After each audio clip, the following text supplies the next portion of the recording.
عام بیان شروع کولو نه مخکې یو حدیث مبارک دی.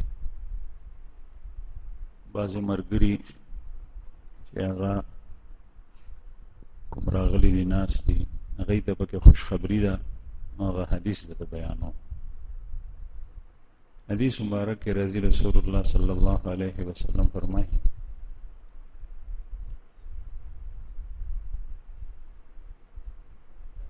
چې کوم مسلمان د جمعې پر ورځ هغه په ړومبي ساعت کې د جمعې مونځ ته راغی، ړومبي ساعت کې جاء فی الساعة الاولى، نو هغه دومره اجر وګټلو لکه سړی چې اوښ د الله په نوم باندې قربان کړي، او چې په دویم ساعت کې رالو نو هغه دومره اجر وګټلو لکه چې غوا غوی قربان کړي، او چې په دریم ساعت کې رالو دریم ګړۍ کې رالو نو هغه دومره اجر وګټلو لکه چې ګډ حلال کړي، او چې په څلورم ساعت کې رالو نو هغه دومره اجر وګټلو لکه چې چرګه د الله په نوم باندې ورکړي، او چې پنځم ساعت کې رالو نو هغه دومره اجر وګټلو. دا صرف د دې مخکې راتلو اجر دی، ښه د جمعې د مونځ هغه اجر دی نه علاوه دی. پنځمه ګړۍ کې چې څوک رالو نو هغه دومره اجر وګټلو لکه یو هګۍ چې د الله په نوم باندې ورکړه، د چرګې هګۍ. او چې کله امام خطبه شروع کړي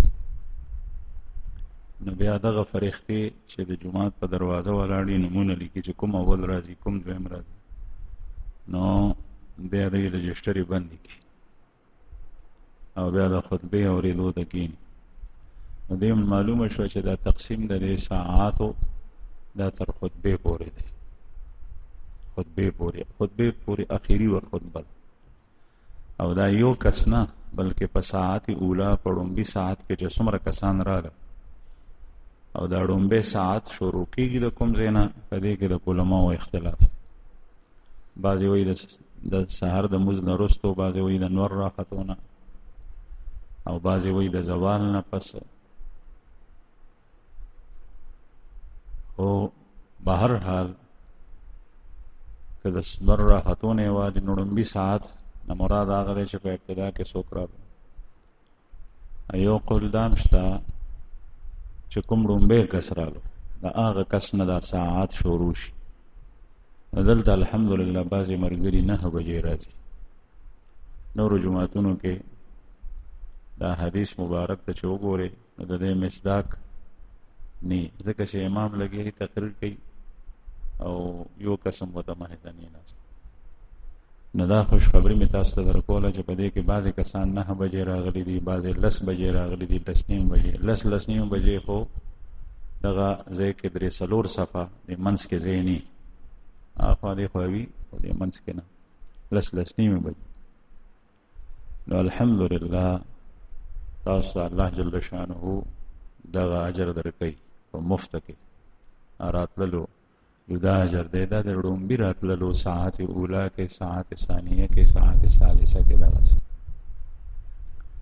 نو کوشش کوئ ملګري چې راځئ نو دلته په عبادت کې مشغولېږئ، ذکر الله، درود شریف. د جمعې په ورځ باندې درود شریف ډېر اجر دی، او دغه وخت کې د زوال لانی شوی صلات و تسبیح کولی شئ، نوافل کولی شئ، د قرآن پاک تلاوت دا ډېر خوند کوي جومات سره دا عبادات. رسول الله صلی الله علیه وسلم فرمایي چې جومات مونځ دپاره دی، قرآن کریم د تلاوت دپاره دی، او د ذکر الله دپاره. دا د دنیا دندې ولیبې دا چې سړی مړ شي هر څه وپاتې شي، نو دغه اجر تاسو په مفته کې ګټلی شي. بیا چې راشي ته تلاوت کې، مونځ کې، صلات تسبیح کې، درود شریف کې، ذکر کې، هغه بیا د دې نه علاوه اجر دی. دا صرف د دې مخکې راتلو هغه اجر چې ما تاسو ته حدیث بیان. الحمدلله نحمده ونستعینه ونستغفره ونؤمن به ونتوکل علیه ونعوذ بالله من شرور انفسنا ومن سیئات اعمالنا من يهده الله فلا مضل له ومن يضلله فلا هادي له ونشهد أن لا إله إلا الله وحده لا شريك له ونشهد أن سيدنا ومولانا محمدا عبده ورسوله أما بعد فأعوذ بالله من الشيطان الرجيم بسم الله الرحمن الرحيم لقد كان لكم في رسول الله أسوة حسنة لمن كان يرجو الله واليوم الآخر وذكر الله كثيرا وقال تعالى الذين استجابوا لربهم الذين أحسنوا منهم واتقوا أجر عظيم صدق الله العظيم وصدق رسوله النبي الكريم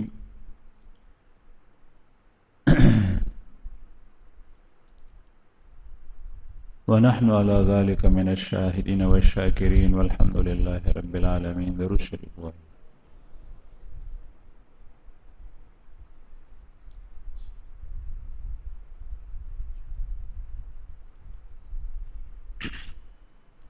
محترم او ګرانو قدرمنو مسلمانانو ورونو، رسول الله صلی الله علیه وسلم چې کله غزوه احد جنگ ختم شو او پیغمبر علیه الصلاۃ والسلام د شهداو د تدفین نه فارغ شو، شهداو د تدفین نه فارغ شو، نو واپس مدینه منورې ته راغلو. مدینه منورې ته چې راغلو نو په مدینه منوره کې یهود او منافقین چې په هغوی کې په مسلمانانو کې فرق نه کېدو، او دا تاسو ته مخکې بیان شوی. منافقین به چا نه پېژندل چې دا منافق، او د رسول الله صلی الله علیه وسلم د زمانې منافقین هغوی او کافر په زړه کې، خو اسلام یې څرګندولو او لباس به د اسلام اچول. نو دا منافقین تاسو ته د سیرت په دغه سلسله کې پته لګېدلې ده چې دوی د لارې نه راواپس شي. د لارې نه راواپس شي. عبدالله ابن ابی ابن سلول که تاسو یادي چې کله پیغمبر علیه الصلاۃ والسلام احد ته روان شو، نو په لاره کې هغه وویل چې زمونږ چا ونه منله زمونږ ځان نه قتلو اسې. نو دی واپس شو سره د 300 کسانو، په 1000 کسانو کې 300 کسان ډېر شوي دي، 900 کسان مسلمانان پاتې شوي. دا د سیرت په سلسله کې بیان شوي. نو دغه وخت کې دیم په مدینه منوره کې دی، د سره هغه 300 کسان هم دي او هغه یهودیان هم دي. نو د مسلمانانو په دې ظاهري شکست باندې دا خلک ډېر خوشحال شو چې ځکه خیري مسلمانانو ماتې وخوړه او ښه والی وخوړه. دوی دننه یو بل سره ډېر خوشحاله دي. دغه ځای کې د عبرت او د سبق خبره دا ده چې د کوم یو مسلمان په مصیبت او تکلیف باندې کوم بل مسلمان خوشحالیږي، نو دا مسلمان نه دی، دا صفت یې د مسلمانۍ نه دی. که هغه په جنگ او جهاد کې وي، که ستا د ملک نه دی، د افغانستان دی، د عراق دی، د برما دی، د فلسطین دی، د چیچنیا دی، د شام دی، د عراق دی، د کوم یو ځای دی مسلمان چې د هغه په مصیبت باندې بل کس خوشحال شو، دا مسلمان نه دی، د خپل ایمان اوتلی. یو دویمه دا ده چې ستا په محله کې، په کلي کې، ستا په کور کې ستا رور، ستا مسلمان د کلي د محلې په هغه باندې څه تکلیف رالو او د هغه په مصیبت او په تکلیف ته خوشحال شي. مال لو شو په سین باندې په کور اورو لګېدو، ته پې خوشحال شوې زړه کې، دا د نفاق صفت دی، دا د منافقینو صفت دی، دا د یهودو صفت دی. نن سبا وجه دغه ده چې دته الله جل جلاله خپل هر څه پریوانه ورکړي، لیکن دی په تکلیف کې د دې نه دی چې دی بل مسلمان سره د نعمت ولې. مصیبت دا دی د سره چې کوم نعمت ته هغه راحت ته خدای رسول د هر څه شته، لیکن دی په اور کې په دې ولاړ دی چې دی بل مسلمان سره د راحت ولې. نو دا صفت د مسلمان نه دی، دا د منافق صفت دی. مسلمان باندې چې خوشحالي ویني نو په زړه کې خوشحال شه او د الله شکر په دې جبه ادا کړه چې یا الله شکر. او دریم کار دا چې هغه مخې ته درشي د خوشحالۍ اظهار کوه چې پتا ډېر خوشحال یم چې الله دا نعمت درکړی دی. او په مسلمان چې تکلیف راشي نو په زړه کې خفه شه، طبعي طور سره صدمه. یو دا کار وکړه. دویم دا چې یا الله دغه مسلمان ورور ته د دې عوض ورکړي، زوی مړ شو د دې ښه عوض ورکړي، فصل یې تباه شو د ده ښه عوض ورکړي، او کور یې اوس وځېدو د ده ښه عوض ورکړي، د نور کله نه ورته ډېر ښه کور ورکړي چې کوم جوړ کول. دریم دا کار وکړه چې هغه مسلمان ته لاړ شه، هغه سره په صدمه کې برابر شریک شه چې وروره ستا په دې تکلیف زه ډېر خفه یم، الله جل جلاله دې تا ته د دې په عوض کې ډېر ښه بدله درکړي. او چې څه تعاون ورسره کولی شي د لاس او د خپو د مال هغه ورسره وکړه. دا د مسلمانۍ صفت. صحابه به داسې کول، رسول الله صلی الله علیه وسلم دا تعلیم ورکړو.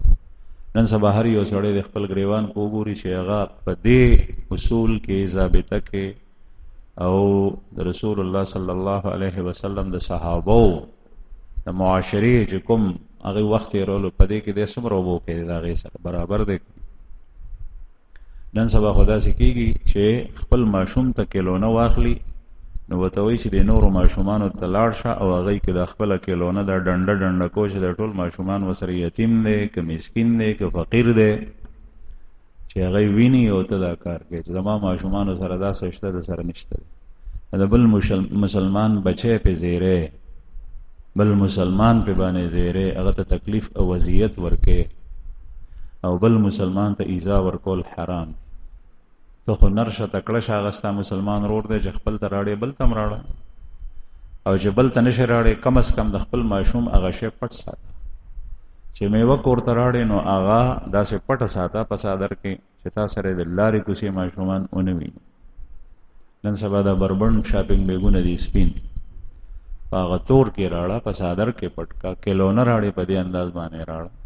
بیا چې د شریکي کور دی نو بیا ټول درونه پاتې کېږي نو بل ته یې راړه که نشي راړې نو داسې طریقې سره پټ راړه چې کوټې ته یوسې او مور او پلار هم در باندې پوه نه شي او بل څوک هم پوه نه شي. ځکه چې دا بوډا بوډۍ بیا ډېر خفه کېږي چې زمونږ د نور نو څوک د نورو ته یې رانه ځان ته یې را. بهر حال د مسلمان د دل ازارۍ نه ځان ساتل پکار دی، د چا زړه مه ازارو او د مسلمان په صدمه باندې خوشحالیږه. حدیث مبارک کی رضی لا تظهر الشماتة لأخیک، لا تظهر الشماتة لأخیک. خپل مسلمان رور تا هغه ته د هغه د مصیبت په وخت کې د خپل خوشحالی اظهار ګورې ښکاره نه کړي. فیرحمه الله ویبتلیک، کېدای شي چې الله جل شانو په هغه رحم وکړي هغه ټیک کتابه کې مبتلا کړي، تا نه مال واخلي هغه ته یې ورکړي، ته اوس دغسې فقیر ګرځي. تا د هغه سترګې پورې خاندل او هغه روح کې خدای پاک تاړون کړي، تا د هغه خپې پورې خاندل او هغه الله جل شانه روح کې او تا ګوډ او شل کړي. نو منافقین او یهود دی خاندل ځکه چې مسلمانان او یا کسه شهدا او ډیر زیات زخمیان صرف د بنو سلمہ قبیله مسلمانان سلویخ کسا وړي وړي قبیله سلویخ کسا زخمیان شي او زخمونه داسې نو مونږه یو سړی زخمی شي په ګوته باندې په لاس باندې عبدالرحمن ابن عوف لس زخمونه او طلحه ابن عبید الله او یا زخمونه او دی لسو او یو په منځ کې بیا د چا شل، د چا 25، د چا 13، د چا 15، د چا سلويخ، د چا 50، د چا 60. طلحه ابن عبید الله رضی الله عنه او یا زخمونه مر نه بچ زخمونه په بدن کې او یا حضرت زبیر رضی الله عنه د رسول الله صلی الله علیه وسلم د ترور زوی په بدر کې په دیوګه کې زخم نو زوی وی عروة بن الزبیر رحمه الله هغه فرمایي چې ما به د پلار د زخم سره چې کله خوشو نو بیا مې وسره لوبې کولې. نو سائل ته تپوس کوي چې څه لوبې دې کولې؟ وایي زه ماشوم وم نو ما به د پلار د زخم کې دننه لاس نه ایست، لاس دومره ګاو پکې جوړ شوی او سوړې پکې جوړه شوي و په دې اوږه کې دننه، هغه زخم په وجه ژوندی و حضرت زبیر رضی الله عنه. دا زخمونه رسیدلو نو یهود په دې باندې خوشحال، لیکن بعضې کسان هغه د هغوی څه حالت و. حضرت اویس قرنی رحمه الله دا د یمن دی، د قرن قبیله دی، خبر شو چې رسول الله صلی الله علیه وسلم په احد کې زخمی شوی. دا منافقین او یهودو مدینه منوره کې، هغه په یمن کې دی، په قرن کې. مسلمانانو ټولو ته صدمه رسېدلې وه. تاسو ته مخکې د مدینې منورې د بوډاګانو د زنانو حال معلوم شو چې هغوی باندې څه چې کومې یو زنانه ځي چا به ورته وایي چې خاوند دې مړ شو، وایي خاوند مې پرېږده، د رسول الله صلی الله علیه وسلم حال راته وایه چې هغه څنګه دی، ما اورېدلي دي چې هغه شهید شوی. چا چې به ورته وایي چې رسول الله صلی الله علیه وسلم په خیر او عافیت سره دی، سلامتیا سره دی، بیا به وایي چې بس غمونه مې ټول لاړل، ختم شو. نو ویس قرنی رحمه الله دا د محترمینو نه دی. محترم هغه کس ته ویلی کېږي چې د رسول الله صلی الله علیه وسلم په زمانه کې مسلمان وي لیکن پیغمبر علیہ السلام زیارت یې نه شوی. نو ویس قرنی مسلمانو لیکن زیارت یې نو شوی، او زیارت یې په څه وجه نو شوی؟ د ده مور وه، هغه بوډۍ وه، د هغې د خدمت څوک نو، ده به کینوله پاسوله، خوراک به یې ورکول. او رسول الله صلی الله علیه وسلم ته ډېر زړه کېدو ملاقات، او د کوم یو مسلمان به زړه نه کېږي؟ نن سبا مونږ قبر شریف ته روزې ته تلو ته زړه کېږي، او بیا هر یو وایي چې دا جالۍ نه وی چې دننه د قبر دیوالونه مې لیدلی وی چې هلته سړی لاړ شي نو لکه د سادهګانو په شان، د ماشومانو په شان د جالو په دې سرو کې ګوري. هوښیار سړی هلته محبت پې غالب شي. دې دپاره ګوري چې د رسول الله صلی الله علیه وسلم سره مینه د عقیدت دی چې هغه دیوالونه ووینم. که دیوال چا وویلو نو بیا دا هوس وي او هڅه وي چې کاش ما قبر ولیدی، ځکه چې څومره نږدې کېږي نو دومره سود سیوا کېږي، سودی کېږي. نو بیا د رسول الله صلی الله علیه وسلم په حیات مبارکه کې یو سړی مسلمان وي، د هغه به څنګه زیارت ته زړه نه کېږي، او څومره شدت سره به هغه دا خواهش کوي چې کاش زه لاړې او محمد رسول الله صلی الله علیه وسلم رخ انور باندې زما نظر پرېوتی. دغه ارمان د اویس قرنی رحمه الله هم. خو بل طرف ته مور وه، رسول الله صلی الله علیه وسلم ته خط واستول چې یا رسول الله تاسو څخه راتلو ته مې ډېر شدت سره زړه کېږي، او زما مور د بوډۍ د کمزوري د هغې د خدمت بل څوک نشته، نو د هغې خدمت ته زه ایثار شم که تاسو څخه راشم. دې ته سوچ او فکر وی. بعضې سړی په جذباتو کې راشي نو فرض اولی پریدی او ثانوی ته لاړ شي، یا ضروری کار پریدی غیر ضروری ته لاړ شي. اسلام د جذبات نوم نه دی، اسلام په قانون باندې په ضابطه باندې د عمل کولو نوم دی. هغه ضابطه چې الله جل جلاله راستولی ده او محمد رسول الله صلی الله علیه وسلم دا غي تشریح کړی ده. دا د جذبات نوم نه دی چې بس منډه وا او پورا دن پریدا او غیر اولا پس لاړشه اولا پریدا، خپل کور پریدا، د بل خبره خله. دا ضابطه ده، دا قانون دی، دا دستا د خوخه کار نه دی. نو اویس قرنی دغه قانون دلاندې مطلب دا چې یا رسول الله ما ته وایي تاسو څخه راتلل او تاسو ملاقات زما دپاره زیات ضروری دی که د مور خدمت ما دپاره زیات ضروری دی؟ رسول الله صلی الله علیه وسلم ورته وفرمایل چې نه، د مور خدمت کو ما څخه مراد. او د رسول الله صلی الله علیه وسلم ارشاد مبارک دا دین دی. وما ينطق عن الهوى ان هو الا وحي يوحى.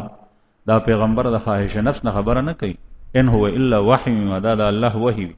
نو معلومه دا شوا چې دی وخت کې اویس قرنی د پاره د مور خدمت دا د الله حکم دی، د رسول الله صلی الله علیه وسلم حکم دی، او دا غي زیارت ته تل دا دویم نمبر خبره. نو ویسه قرنی رحمه الله د رسول الله صلی الله علیه وسلم په خبره عمل کی. د مور خدمت کې خو مشقت ته تکلیف ته تما ته خو دا سه کسان په دې پیند کې الا ماشاء الله وی بدا سه، لیکن ډیر کم خلک چې د مور او پلار داسې خدمت کوي د لاسو. حالانکه په اولاد باندې د پلار د مور خدمت فرض دی. ستا پلار بیمار دی نو ستا مور ژوندۍ ده، هغه خدمت کولی شي نو ډیره ښه ده. لیکن چې کوم خدمت هغه نشي کولی، هغه زوی دی، په زوی باندې لازم دی، فرض دی. ته به دکان پرېږدې، ته به تجارت پرېږدې، ته به ملازمت پرېږدې، ته به د پلار خدمت کوې. دا ستا فرض اولی دی. اوس ځکه چې کوم خدمت مور نشي کولی هغه به ته کوې. یا ستا مور نشته چې ستا د پلار ښځه ده، منکوحه ده، هغه نشته، او لوڼه شته د هغه، او ستا ښځه شته دی، یعنی د زامن لوڼه ښځې شته، انګین دی. نو بعضې خدمت داسې دی چې هغه لور کولی شي، لیکن بعضې لور هم نشي کولی، او انګور خو د بل لور ده، هغه هم دا خدمت نشي کولی. نو دغه وخت کې دا خدمت په ځي باندې دی، لکه بیت الخلا ته بوتلل، د هلته نه راوستل. بعضې داسې وي چې هغه دې ته محتاج وي، په خپله نشي کولی، دا خدمت یې په زوی باندې فرض دی، دا به زوی کوي. او که چېرې نه کوي دنه به الله جل شانه په ورځ د قیامت تپوس کوي. بیا چې کله مور وي نو دغسې د مور چې د خدمت بل څوک نه، بیا زوی مجبور دی، په شا باندې به یې ګرځوي، په لاس کې به یې اوچتوي، ټټۍ ته به یې دغسې په لاس کې بوځي کښېنوي. بهتر دا دی چې لورې وي، خو که زنانه نه به دا خدمت په اولاد دی، اولاد کې که لوڼه نه وي نو په زوی باندې مجبوري ده. نو ویس قرنی رحمه الله هغه دغه خدمت کو د رسول الله صلی الله علیه وسلم وته فرمایل چې نه د مور خدمت کو. چې کله وته پته ولګېده چې رسول الله صلی الله علیه وسلم زخمی شوی دی، په خپل نبی کریم صلی الله علیه وسلم مبارک باندې څو زخمونه راغلي، تاسو ته ما مخکې مرس کړو. 2 کړۍ د خود په دې تندي کې خښې شوې، د اوسپنې ټوپۍ به هغې سره به کړۍ وي، دې سره به زغره ځوړنده وه، هغه تندي کې خښې شوې، هغې نه وینه راتله، ډېره وینه راغلي وه د هغې. دا زخمونه د مبارک. ابن قمیه خبیث کافر هغې په کاڼي باندې ویشتی وغه، نبی کریم صلی الله علیه وسلم مخ مبارک زخمی شو. 2 درهم رباعی د ثنائیات نه رباعی غاښ دی، رباعی غاښ مات شو، روغ غاښ ماتېدل د ډېر سخت درد دی. دا دریم تکلیف. 4 دننه نه شونډه مبارکه زخمی شي و د هغې غاښ سره کاڼي سره. 5 د رسول الله صلی الله علیه وسلم ته یو منافق د منافقینو پلارو، هغه ابو عامر الراهب، هغه د احد په میدان کې ځای کې کنجان کنستی و، کندې کنستی وي. مسلمانانو مخکې سوچ کولو چې د احد میدان خو اوار میدان دی، دلته د مدینې خلک تلو راتلو، د شپه په شپه چې کوم دی نو په هغې کې کندې کنستی وي، نو په هغې یو کنده کې رسول الله صلی الله علیه وسلم پرېوتی و، نو دا خپې مبارکې زخمی شوي وي. نو دا زخمونه نو ویسې قرني چې واورېدل نو وی چې رسول الله صلی الله علیه وسلم تندې زخمی شوی دی، نو زما تندې به زخمی کیږي، نو اله به زه آرام کوم، زما مخ به زخمی کیږي، نو اله به زه آرام کوم، زما غاښ به ماتیږي، نو اله به آرام کوم. نو ځان سره دا ټول کارونه وکړه. دا عشق او محبت د رسول الله صلی الله علیه وسلم هلته په یمن کې په نالیدلي باندې. او یو د منافقینو حالت مدینه منوره کې د یهودو هغه تاسو واورئ. دغه ویسې قرني الله جل شانه څخه د الله رسول څخه داسې ځای ونیو چې رسول الله صلی الله علیه وسلم یو ځل ارشاد فرمایلو چې په تابعینو کې یو تابعی دی، هغه د ټولو نه افضل تابعی دی، او د هغه نوم اویس دی، او د قرن قبیلې دی، او چې کله هغه راشي نو د هغه نه دعا واخلئ، دعا د هغه نه دعا واخلئ. حضرت عمر رضی الله عنهم دا حدیث اوریدلو. یو ځل په قافله کې تللی کوفې ته، د کوفې ډېر خلک د یمن چې کوم دی نو هلته پاتې شول. نو ده سره به خپلو ملګرو پیژنګلو ټټوبې کولې اویس قرني سره، خندا به یې ورپورې کوله. خندا به یې دغه کوله چې ته د رسول الله صلی الله علیه وسلم په زمانه کې وې او بیا د پیغمبر علیه السلام ونه لیدو، ته خو عجیبه سړی. دې ته جذباتي وي. نو مسلمانانو دا خندا به ورپورې کوله چې مونږ وینو داسې داسې ته نه وی ګوره د پیغمبر علیه السلام زمانہ کې وی او بیا نبی کریم صلی الله علیه وسلم دې اون لیدو لا نړۍ زیارت ته. نو دې غریب بس جواب نه ورکړو. او یو ځل یو کس په دغه خندا کوونکو کې د مدینه منورې ته راغلو. حضرت عمر رضی الله عنه سره ملاقات شو، امیر المؤمنین سره.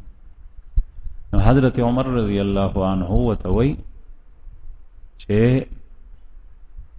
تاسو کې اویس نو می سړی شته ته د کوم ځای وې؟ زه د کوفې نه راغلم. وی کوفې ته د چرته نه راغلی؟ وی د یمن نه راغلم. یمن کې د کوم ځای؟ وی د قرن قبیلې. وی قرن کې تاسو کې هغه سړی خو نشته دی چې اویس نوم دی؟ داسې داسې نښې پتې ورته ورکوي چې او شته.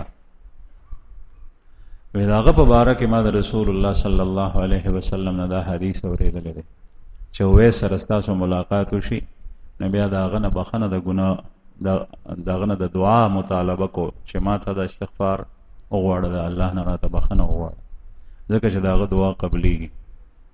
چې دا یې واورېدل نو سړي په زړه وخوړه چې او دا خو هغه کس دی چې زه ورپورې خندا کوم.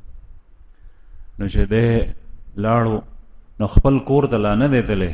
د سفر نه چې کله واپس شو د مدینې نه کوفې ته ورسېدو، خپل کور ته نه دی تللی، ړومبی اویس قرني څخه هغه چې ولیدو ملاقات یې ورسره وکړو نو هغه ورته وایي چې ته خو هغه سړی نه اوس بل شانې ړومبی ما څخه رالی ولې؟ یعنې یا خو ما پورې خو تا ټټوبې کولې نو ته ما څخه اول څنګه رالی؟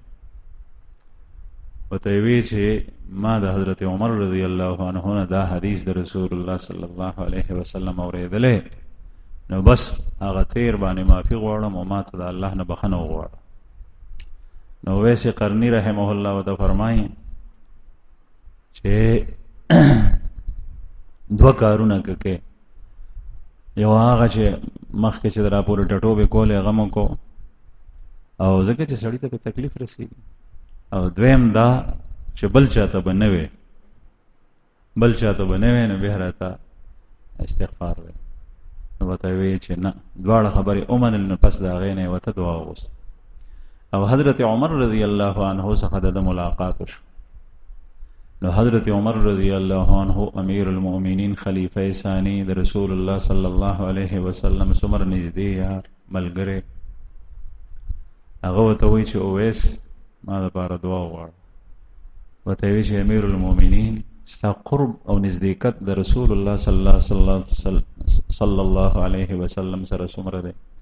د هغوی سره په جنګونو کې څومره تا برخه اخیستې ده؟ ما خو هېڅ نه دي کړي، ما خو څه لیدلي نه دي، ته ما ته وی چې او ما د رسول الله صلی الله علیه وسلم نه اورېدلي. بهرحال چې کله د چا سره محبت وي د هغه په خفګان خفه کېږي، د هغه په خوشحالۍ خوشحالېږي. یو مسلمان سره داسې محبت وي نو حدیث مبارک کې راځي المرء مع من احب، سړی به د هغه چا سره وي چې چا سره محبت کوي، د هغه چا سره وي چې چا سره محبت کوي. رسول الله صلی الله علیه وسلم څخه یو کس راغی او دا یاد ساتئ چې په زړه کې څه وي نو هغه په خوله باندې او په اعضاو ښکاري. چې په زړه کې د چا سره محبت وي نو د هغه خوشحالي به در باندې خوشحالي لګي، د هغه خفګان به در باندې خفګان لګي. د دې ظهور به ستا د ژبې نه، ستا د شونډو نه، ستا د سترګو نه، ستا د لاس خو د اشارو نه کېږي، ستا د مخ نه به پته لګېږي. هغه به حال وي چې په دې بنده باندې ته خوشحاله که خفه، د هغې اظهار د دې نه کېږي. که ته زرها وې چې زما ورسره محبت دی او په زړه کې دې ورسره بغضي نو دا پته لګي. دا سړی صادق نه دی، دا کاذب دی، دروغجن دی چې په زړه کې یوسي په ژبه بل څه، په زړه کې بغض کې، په ژبه وایي چې دوست مې، په زړه کې د کینه ده، په زړه کې د حسد دی، او په ژبه باندې وایي چې نه زما تا سره هېڅ نشته، هېڅ مې نشته. دا نفاق دی، دا منافقت دی، دا سړی کاذب دی، دروغجن دی، ژبه او زړه یو نه دي. د منافقینو دغسې. نو د دې اظهار د انسان د ظاهر بدن نه کله کله کېږي. رسول الله صلی الله علیه وسلم څخه یو کس راغی، عربیو باندچیو، وایي متى تقوم الساعه یا رسول الله، قیامت به کله راځي؟ پیغمبر علیہ الصلوۃ والسلام وتوفرم ما عادت لها قال ما عادت لها من كبير صلاة ولا صيام ولا صدق ولكني احب الله ورسوله. وجه سب قیامت بکل راځي رسول الله صلی الله علیه وسلم وتوفرمایل چې قیامت تر څه تیارې کړي وجه چې کله د نبی کریم صلی الله علیه وسلم نوم راشي نو درود وایي صلی الله علیه وسلم. وجه یا رسول الله ډېر مزونه ډېر روزې ډېر صدقې دا خو مې نه دي ورکړي او د دې وضاحت مخکې شوی چې دې نه مراد نفل دی خدا الله او د الله د رسول سره مې محبت دی د الله سره او د الله د رسول سره مې محبت دی.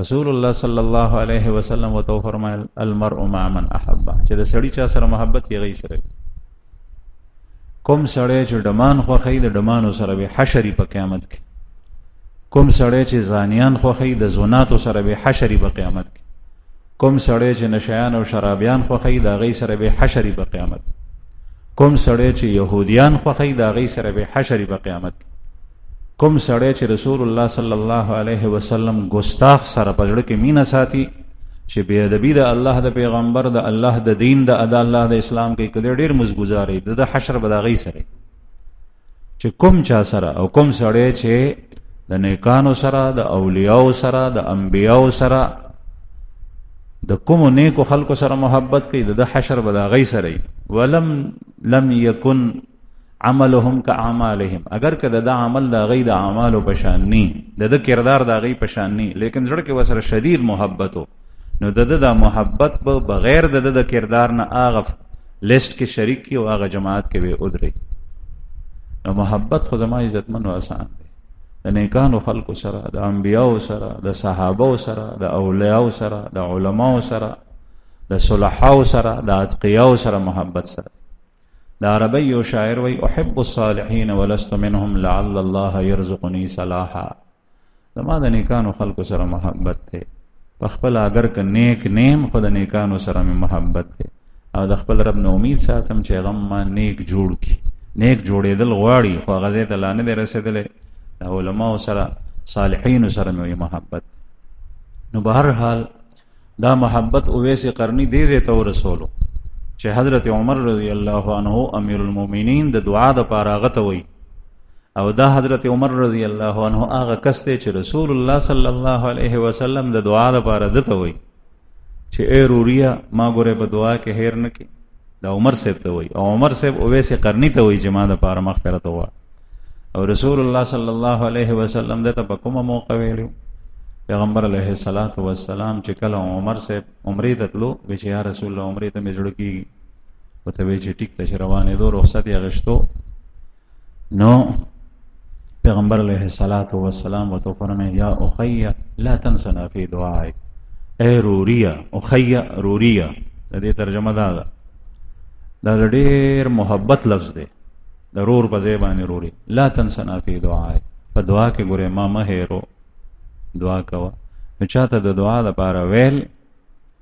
دا ټیک دی چې ته بل ته وایې چې ما لپاره دعا وکړه خو کردار داسې کو چې د هغه زړه د نه خوشحالي دا رکشو والا او دا ټیکسیانو والا کله کله د سړي په پسې چاړه حلال کړي سمې پیسې دې واخلي او شاته یې لیکلي په رکشه باندې چې دعا کې مې ګورې مه هېرو دعا راته کوه لاړم دعا راته کوه نو دې طرف نه حلال کی چې غټکې ویني چې دواره تا کوونو کې دې شي جواب ته خیر وکي ځکه چې خپل د غټیک ساته بازه چې کومه زیاتې کوي لکه اوس د ګرانی خبر راپورته شو نو بازي کسان د چولو والا د تنور نه روټي واخلي په 10 روپۍ باندې او د خپل چولو دکان ته چې یو سينو الته په 10 روپۍ خرڅ د 10 روپۍ روټي په 10 روپۍ باندې الته خرڅ نو تا باندې چا دا زور کړی دی در باندې قانون خېچه دا په 10 روپۍ باندې خرڅو چې کله بادشاہ د غسی رعایا د غسی نو چې کوم حشر دا غ ظالم دی نو هغه حشر بستامي ستا دغه واسطه دغه دومره واسطه یار چې خپل واسطه تا ته خو پکار دا وا چې ته په روټۍ کې زیاتې ګټې نو صاحب هدايه وایي زمونږ د فقہ کتاب دی هغه وایي ګټه به څومره کې 10 10 11 10 12 دا الفاظ په فارسی کې ذکر کړي ګټه به دومره کې 10.5 چې 10 روپو شی دی اغشته نو په هغې کې 8 وګټه په 10.5 باندې خرڅ کړه، یا د 10 روپو شی دی اغشته نو په 11 باندې خرڅ کړه، یا د 10 روپو شی دی اغشته نو په 12 باندې خرڅ کړه، بس دې نه مخکې نه. یعنی په 10 پسې 8 ګټه، یا په 10 پسې 1 روپۍ، یا په 10 پسې 2 روپۍ ګټه.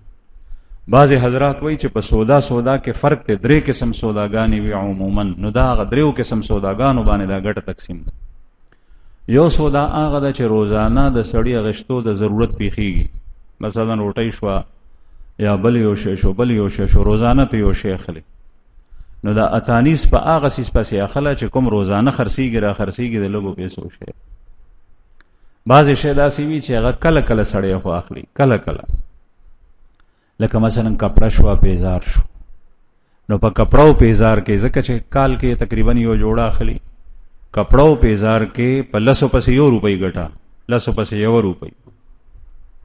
او بعضې شی داسې وي چې په عمر کې سړی سودا چته یو ځل وکړي، لکه میخه، غوا، ځمکه، کور وغیره وغیره، دې سیزونو کې په 10 پسې 2 روپۍ ګټه، په 10 پسې 2 روپۍ. نو چې 10 پسې 2 شوې نو په 100 پسې څومره شوې؟ 100 روپۍ شوې. دا ډېر شی په 100 پسې 100 روپۍ ګټه. لیکن د دې نه زیات کول چې په 10 پسې 2 نه، په 10 پسې 10 ګټل، یو روټۍ د 10 روپو هغه ته په 100 باندې خرڅې. داسې کېږي په بازار کې شوي چې د 10 روټۍ دلته نه تنورچي نه واغشته، هلته کې دکان ته کېناستو او هلته کې په 100 روپۍ باندې خرڅه. نو دا ظلم نه دی، دا د مسلمان ته زیاتی چې کوم دی نو نقصان او تاوان رسول. ځکه چې غریب خو نهار دی، هغه خو به خوري او په څه طریقې سره به پیدا کوي چې پیسې وسره اجازه سره پیسې نه، هغه بیا مجبور شي سوال ته. ستا د ګرانۍ د وجه نه یا سړی سوال ته مجبور شو، یا ستا د ګرانۍ د وجه نه یو سړی، لکه دا مې واورېدل چې سکل حج ګران شو، نو د سرکاري کسانو نه چاته پوښتنه وکړه چې دا حج خو ګران شو، اوس به حج ته سړی نشي تللی. نو یو جواب دا وی چې حج خاصم په مالدار باندې دی، په غریب باندې نه دی. نو الکه مالدار په 100 قسمه دی. یو سړی هغه دی چې هغه په 3.5 لک باندې حج کولای شي او په 6 لک په 1 لک باندې حج نشي کولای، هغه سره دومره پیسې وي.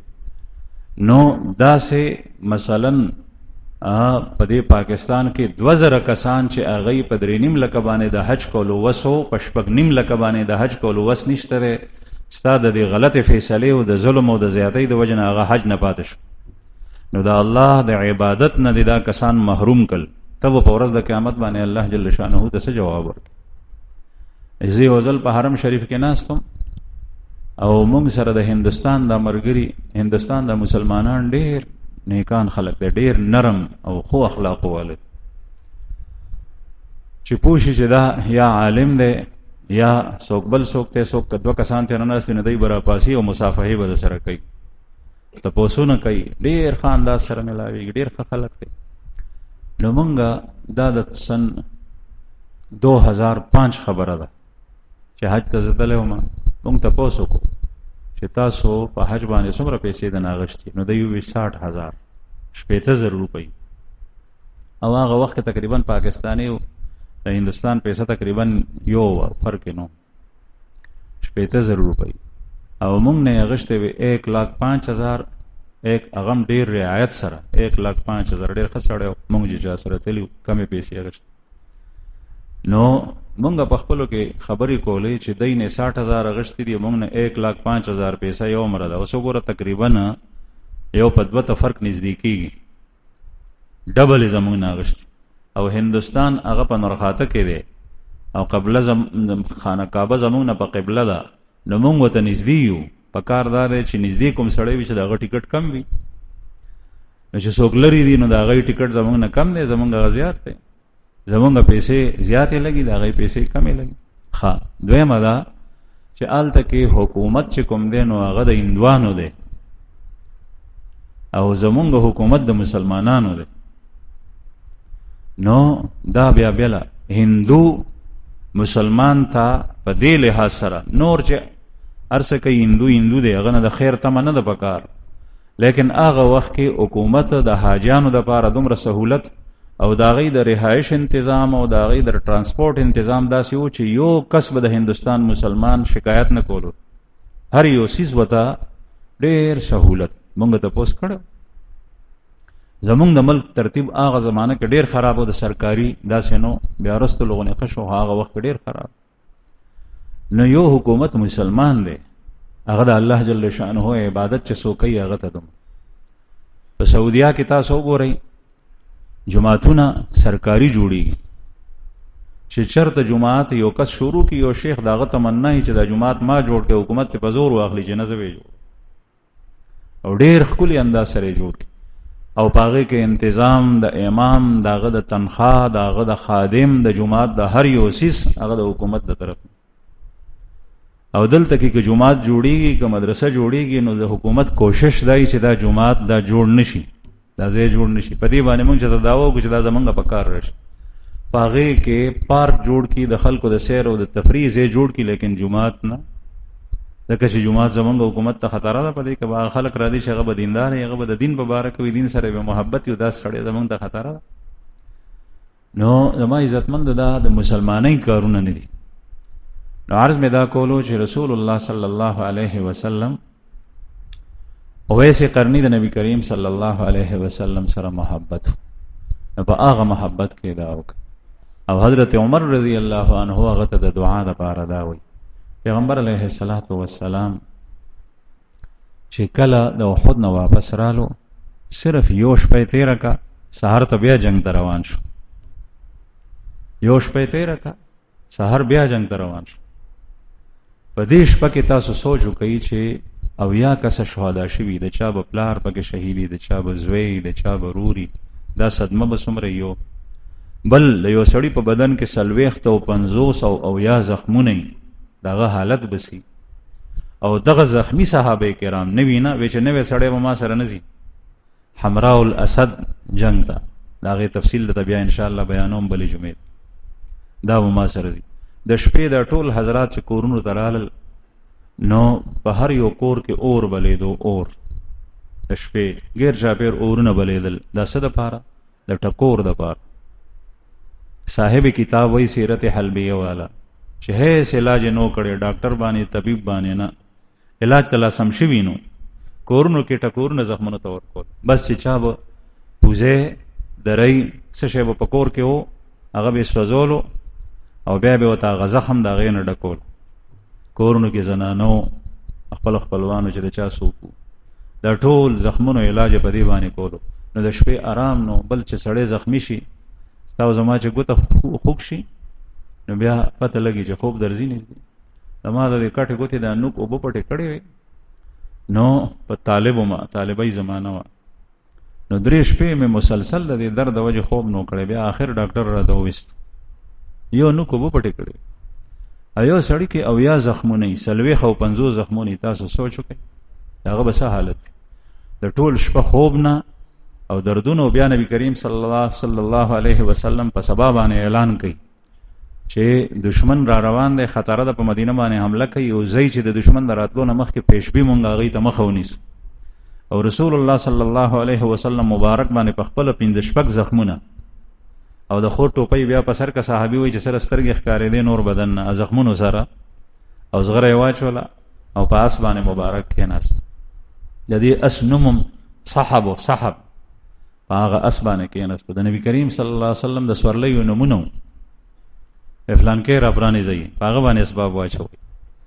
نو دغه اس باندې کېناست. صحابه اعلان وکړو چې ما سره به هغه کسان زی چې څوک په بدر کې شریک. عبد الله ابن ابي ابن سلول منافق چې د لارن راو پښو سره د 300 کسانو ویسه ماته اجازه راکا. دایم خدای خبر چې پجړ کې سو ځکه چې بیا خو پته لګیږي چې دا خو جوړ مسلمان نه دی. وته وی چې نه هغه کسان ما سره زی چې څوک ما سره خود کې شریک. د ټول زخمیان پاسې ده غمزده. خدا هغه مقصد د الله راضي کولو، د الله د رسول راضي کولو، هغه په صحیح مانو کې مسلمانانو دا غي ایمان چې کوم دینو هغه رستنو دا غي د دنیا نه دا غي ایمان او اسلام مقدم په دنیا باندې او په ځان باندې او په خپل کور او په اهل او عیال باندې. ازمونږ مسلمانان نو الله جل شانه دې موږ صحیح مانو کې مسلمان. حضرت جابر رضی الله عنه احد جنگ ته نو تله، پلار تله عبد الله ابن عمرو ابن حزام، عبد الله ابن عمرو ابن حرام رضی الله عنه شهید شو. د حضرت جابر سے پلار د تذکرہ تاسو ته په شهداو کې شوی. د چې کله تلو جنگ ته نو زوی ته وی چې زوی تلو دیم تلو نو زوی ته وی چې بچي د پلارم زما خبره ومني، هغه دا چې کور کې مزنانه دي، د دې پلار نه لونه وي، د حضرت جابر نه خويندې وي، نه واړه پکور وي، نه واړه پکور وي. نن سبا د باز سړی جوړمبای لور شي نو پتنګ ته تندې باندې تیاری شي، جوړمبای لور چی وشي او خزه ته وي ته فلان کوي ډنګي ته داسې ته داسې ته داسې ته وای دی خزه چې کوم نه د لور دن خپل جوړ کړی د خپل لاس. دا خدای الله جل جلاله مخلوق ته او الله خالق ته. وهو الذي يصوركم في الارحام كيف يشاء، اللہ کی ذات ہے وہ جو تصویر دیتا ہے تمہیں جس طریقے سے ماں کے پیٹ میں تمہیں تصویر دیتا ہے جس طرح چاہے. دا کرخه خدا الله جل شانو د طرف نه راخلي کی، دا سترګې دا پوزه دا غوګونه دا الګ ته دا جی نه دا د الله جل شانو د طرف نه جوړي. قران کریم کې الله پاک فرمایي چاته خدای پاک زامن ورکی، چاته لونه ورکی، چاته لونه او زامن دواړه ورکی، سوکشن کی دغه سي اسم نه ورکی. دا د الله جل جلاله کار دی. پدې کې د چا خلق د چا فعل د چا عمل دخل انداز نه دی. به چې دوی موشي به په سمت یارش الته خواخي چې کوم دینو سرخ پیټه کوي چې دا داسې زیته وای دا خزه پرې دا په دې باندې بعض خلکو خزي پریخي دي چې دا غي زوی نه دي شي. دا لوی بدبختیا ده، دا ډیر سخت ظلم دی. دا خدای الله جل شانه تقسیم دی. زمون په کلی کې یو کسو هغه چې کوم دینو او ولونه وشوي او په هر یو لور باندې به دوه ګډان یا دوه چیلې لالول استطاعت مو په هر یو لور او چرته د خفغان اظهار نو کړي او وی ک نه هو شو نه دغه د پاسه الله پاک زوی ورکو نو الله جل شانه داسم کولې شي. او دا الله پکړو باندې رضا پکار ده. بل لور د اولاد ته چې چا لور نیته ځامن نه بیا وی چې لور او چې نینو بیا وی هر څه چې خو سدي وشي او چې لونه نه بیا وی چې ځامن. نو د حضرت عبد الله ابن عمر رضی الله عنه د جابر صاحب د پلار داغه نه لونه وی. نو زوی ته وی چې بچي یو کس به کور کې پاتې کیږي دا زنانه یوازې نه پریدو او زه خو هیڅ صورت کې نه پاتې کېږم، زه زم جنگ ته احد ته او ته پاتې شه. نو زوی مجبور شو ځکه چې پلار هغه پاتې شو. نو رسول الله صلی الله علیه وسلم ته چې کله پیغمبر علیه السلام شپه تیر شوی لا نه ده چې سبا د موز پسې متصل اعلان وکړو بیا روانېږي جنگ ته حمراء الاسد. حضرت جابر صاحب راغله چې یا رسول الله تاسو اعلان کړی دی چې جنگ ته ځو، خو دې سره سره مدام فرمایلی دي چې صرف هغه کسان به دي چې په وخت کې ما سره شریک شوي. یا رسول الله زه وخت تلم خو د پلار د وجه پاتې شم، په کور کې مې خویندې وي هغه ته پلار پرېخې ما د هغه د وجه نشم تللی، ما ته یا رسول الله اجازه راکې. رسول الله صلی الله علیه وسلم د پلارم شهید شو او د دغه سوال او درخواست نو په دې سو بنیادونو باندې نبی کریم صلی الله علیه وسلم د تصرف اجازه ورکو یو کس د دین علاوه چې څومره کسانو او یا کسانو شهداو نه علاوه باقی پاتې کسان ټول نبی کریم صلی الله علیه وسلم زرلا او یو زخمونو والا شپېتو زخمونو والا سلويختو والا لسو والا پینځو والا لاټو. واخر دعوانا